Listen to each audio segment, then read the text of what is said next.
Hello mga kabiyahera, this is Divine Vera Vlogs at nandito kami ngayon sa Roma. Isa itong Roma sa madalas na pinupuntahan ng mga turista, hindi ba? Sa buong mundo. At nagpanata ko na rin bilang isang nagbabarko na sa tuwing magdadaong kami sa Civitavecchia, which is yung gateway ng Vatican, ay talagang sumasadya ako rito kahit man lang makasilip at makapagbigay respect dito sa ating sentro ng nag-irang sentro ng Katolisismo. Makakasalubong mo rito ang iba't ibang lahi na gustong makita ang ganda ng Roma. At bukod doon, makakapasok ka rin sa tanyag na basilika nito kung ikaw ay maswerte. Pero ngunit sa maikli ng oras ng shore leave namin, talagang hindi kami magkakaroon ng sapat na oras dito ngayon dahil nga sa dami ng tao na pumipila. At lalo pa, kung magagaling kami sa isang probinsya ng Italia. So, papunta pa lang doon, papunta at pabalik, kakain na kami ng halos 3 oras. Kaya, hindi kami talaga makakapunta doon. Trinay namin makapasok, ngunit hindi kami nagwagi dahil nga nakita namin na napakahaba ng pila. At yung naghatid sundo sa amin na taxi, naghahabol din kasi siya ng oras. So, hindi na kami nakapunta ron. Hindi na kami nakapasok. Siguro, sa susunod na lang, pag nagkaroon ng mahaba-habang oras at nagkaroon uli ng pagkakataon, pupunta talaga ako sa loob.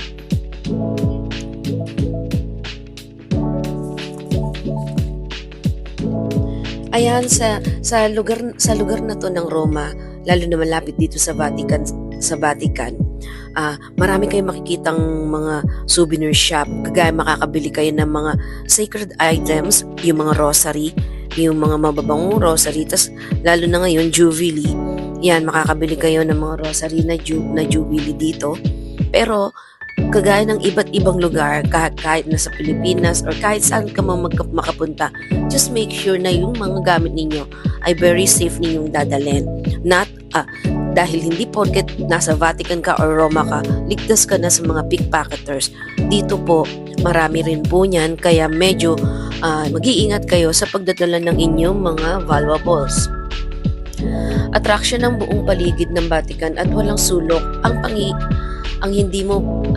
siguradong panghihinayang mo pag hindi mo to nakuhanan ng picture. Nakapaligid din dito ang napakaraming souvenir shop. At sa dami nitong magugulat ka dahil puno lahat ng tao. True, lahat ng souvenir shop punong-puno rin ng tao. At saka make sure also na pagpapasok kayo sa Vatican, plano nyo pumasok sa Vatican, sa church, sa Basilica, kailangan make sure na nakapantalong kayo kasi bawal dyan yung mga nakachinelas, bawal lang naka-short, bawal nakasando. Just make sure na disente ang suot ninyo. Yun ang pinakamahalaga.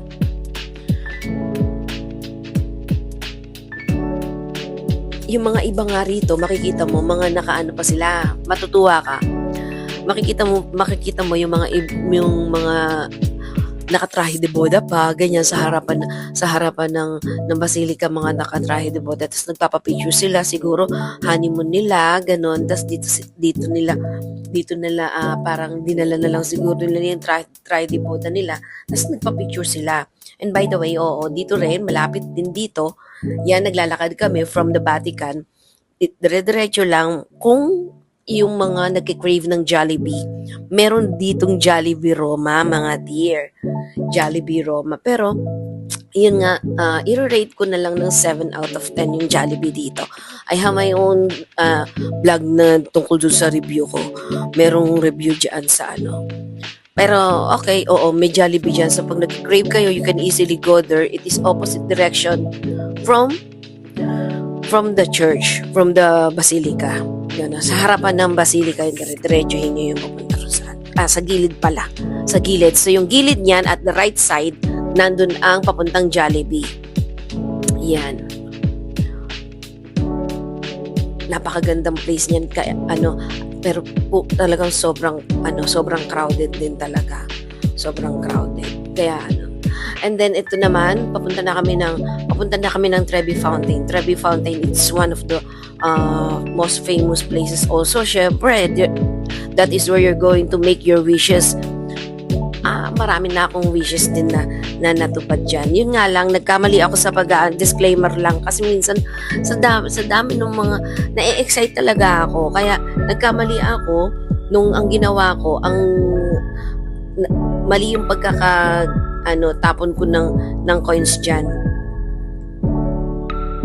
Yan, mali. So, trivia muna, Trevi Fountain ay itinayo noong 1762 in Baroque style. Pinaniniwalaan na sinong mang maghagis ng coins dito ay magkakatotoong kahilingan. Kaya nang nagtapon na ako, napakaraming beses. Okay. Kailangang itapon. Okay, the best thing daw na pagtapon ng coins is nakatalikod ka sa fountain.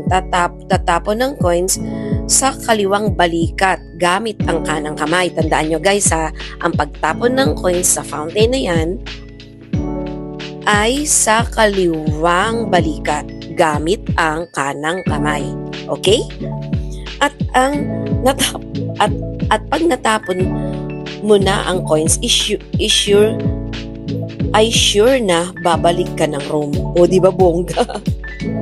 Isang coin. Pagka isang coin daw pala ang babato mo doon.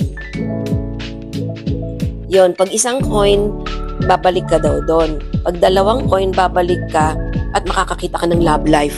Oh, yung mga gusto makapunta ha. So, ito na yung Colosseum. Yan. One of the best places na ito. Isa rin sa napaka-picturesque na places tong Colosseum. This is the Colosseum Rome. From